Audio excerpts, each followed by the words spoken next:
This is a creepypasta. I am doing this video on my phone, so sorry if it's not that good.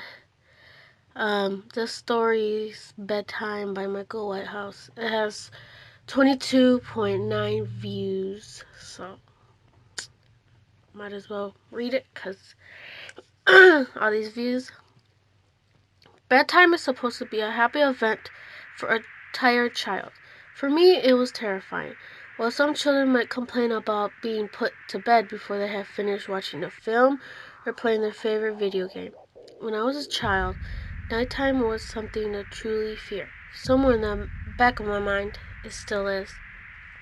As someone who is trained in the sciences, I cannot prove that what happened to me was objectively real.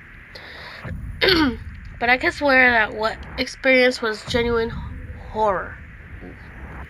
A fear which in my life, I'm glad to say, has been equaled. I will relate it to you all now as best I can. Make of it what you will, but I'll be glad to just get it off my chest. I can't remember exactly when it started, but my apprehension towards falling asleep seemed to correspond with my being moved into a room of my own. I was 8 years old at the time. Until then, I had shared a room quite happily with my older brother, as is perfectly understandable for a boy 5 years my senior.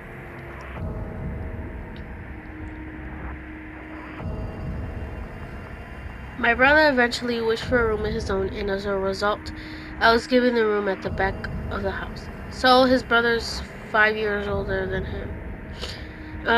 It was a small, narrow, yet oddly elongated room, large enough for a bed and a couple of chests of drawers. But not much else. I couldn't really complain because even at that age, I understand that we did not have a large house, and I had no real cause to be disappointed, as my family was both loving and caring. It was a happy childhood during the day. A solitary window looked out into our back garden, nothing out of the ordinary, but even during the day, the light which crept into that room seemed almost hesitant. As my brother was given a new bed, I was given the bunk beds, which we used to share. While I was upset about sleeping on my own, I was excited at the thought of being able to sleep on the top bunk, which seemed far more adventurous to me. I never would sleep on the top bunk because me and my sister had bunk beds. I would always sleep on the bottom because I'd be afraid to fall off the top. From the very first night, I remember a strange feeling of unease creeping slowly from the back of my mind.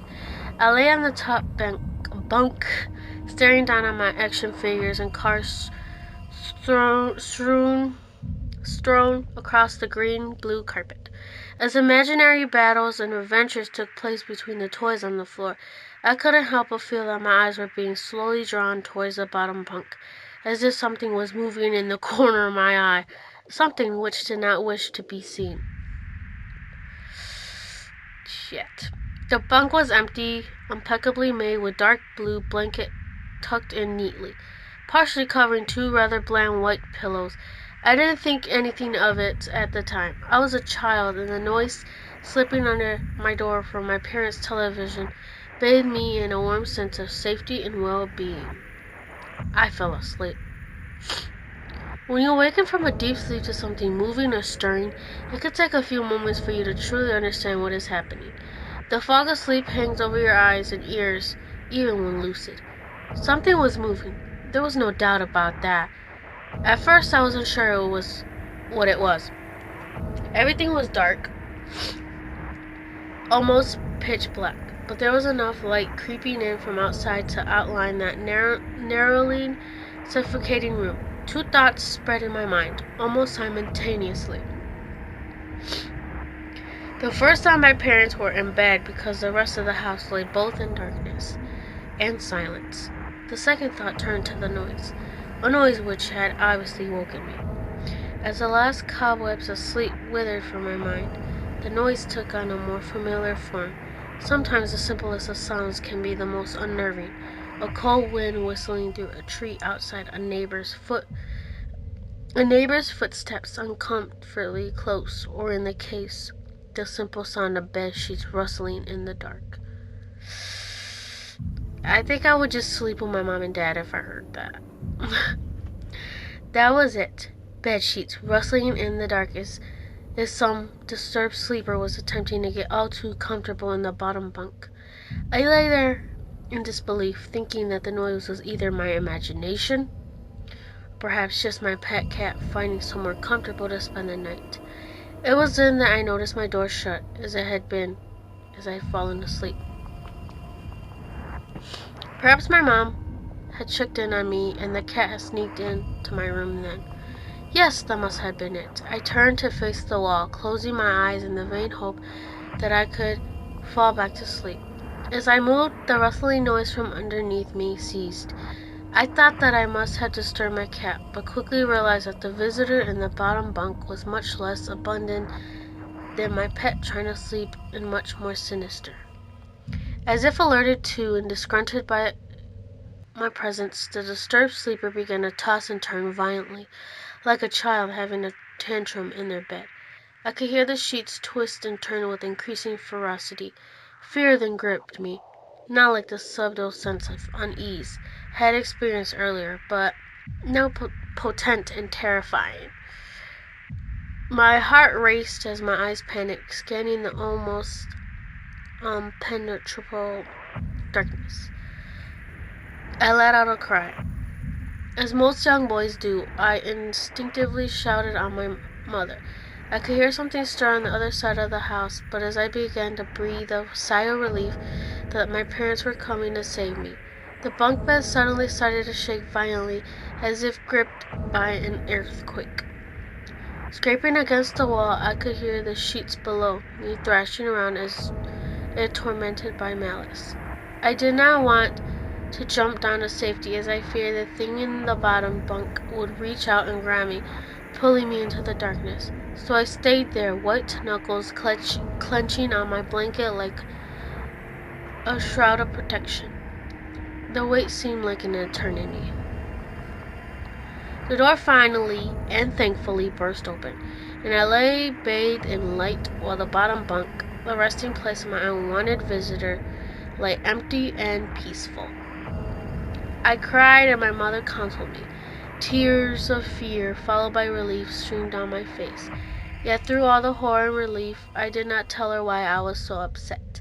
I cannot explain it, but it was as though whatever had been in that bunk will return if I even so much as spoke of it or uttered a single syllable of its existence. Whether that was the truth, I do not know, but as a child I felt as if that unseen menace remained close, listening.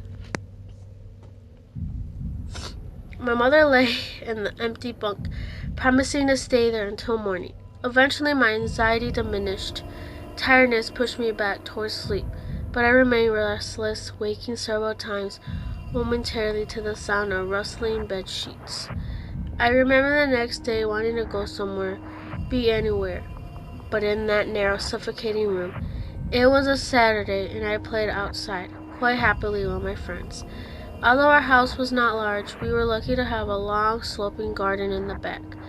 We played there often, as much of it was overgrown, and we could hide in the bushes, climb in the huge sycamore tree which towered above all else, and easily imagine ourselves in the throes of a grand adventure in some untamed exotic land. As fun as it all was, occasionally my eye would turn to that small window, ordinarily slight in incliness, but for me that thin boundary was a looking glass into a strange cold pocket of dread.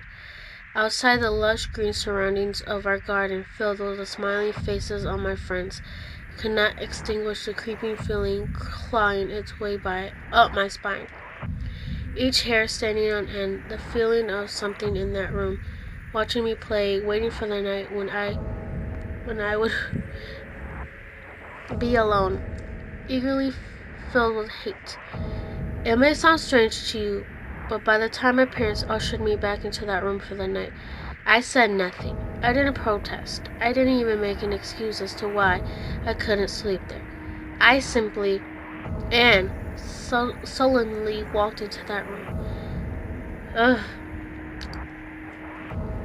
Climbed a few steps into the top bunk and then waited. As an adult, I will be telling everyone about my experience, which I really had no evidence for.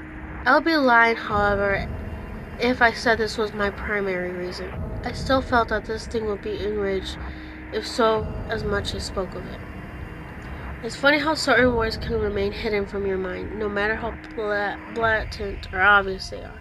One word came to me that second night, lying there in the darkness alone, frightened, aware of a rotten change in the atmosphere. A thickening of air, as if something had displaced it. As I heard the first casual twist of the bedsheets below, the first anxious increase in my heartbeat at the realization that something was once again in the bottom bunk.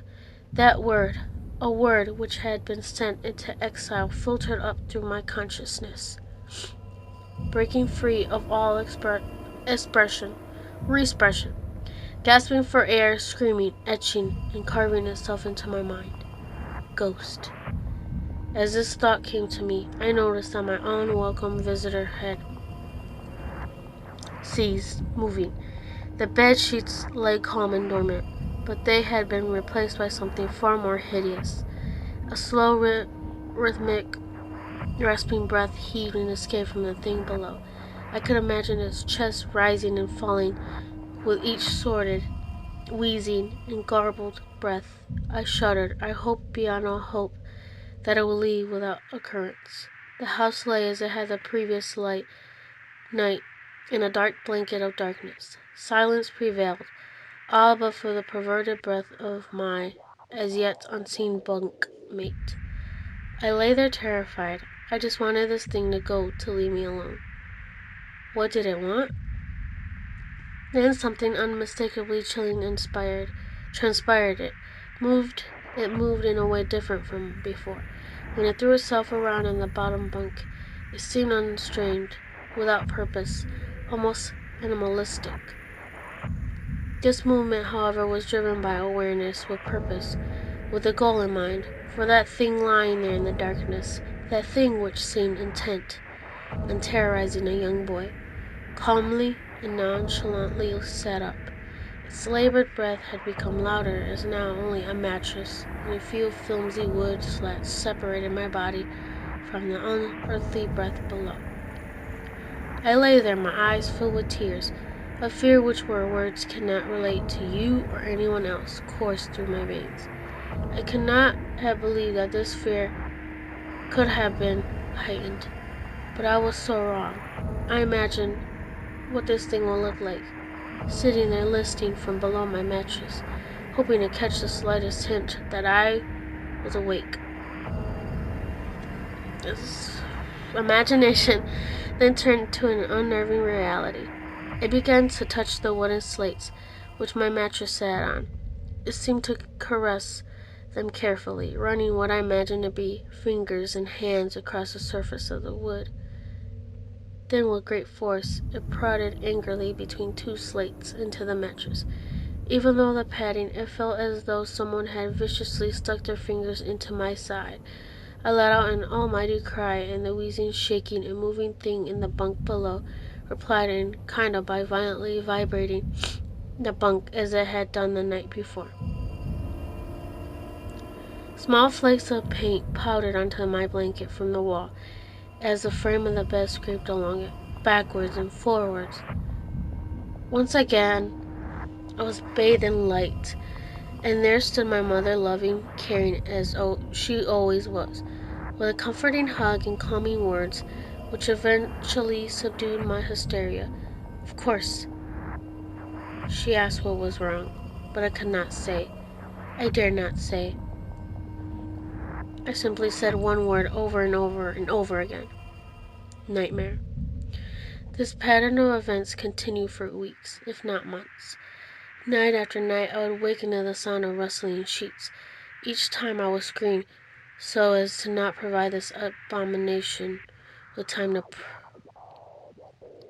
prod and feel for me. With each cry, the bed would shake violently, stopping with the arrival of my mother, who was spending the rest of the night in the bottom bunk, seemingly unaware of the sinister force torturing her son nightly. Along the way, I managed to feign illness a few times and come up with other less than truthfully reasons for sleeping in my parents' bed. But more often than not, I would be alone for the first few hours of each night in that place. The room with the light from outside did not sit right.